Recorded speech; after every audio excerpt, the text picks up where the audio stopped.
خوش اومدید به یک ویدیوی دیگه بچه ها. من چی شدم؟ گوشیم چند روز خراب شده بود و نمیتونستم براتون ویدیو بذارم.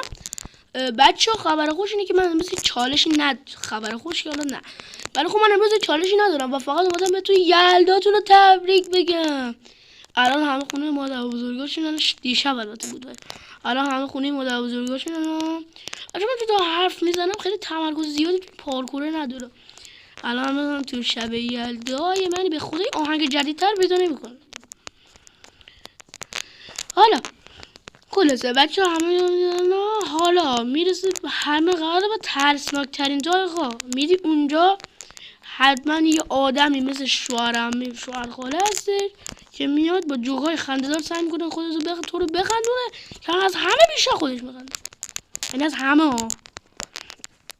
و بهتون میگم که یلداتون مبارک، امیدوارم تمامتون همه سالم باشه. چند روزم ویدیو نشم بهتون گفتم دیگه گوشیم خراب شد و نتونستم. این قسمت خیلی سخته، خیلی تمرین کردم توی این قسمت ولی خب باختم.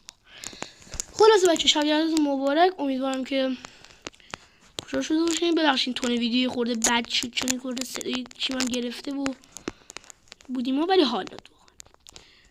اگه از این تون ویدیو خوشتون میاد حتما چنل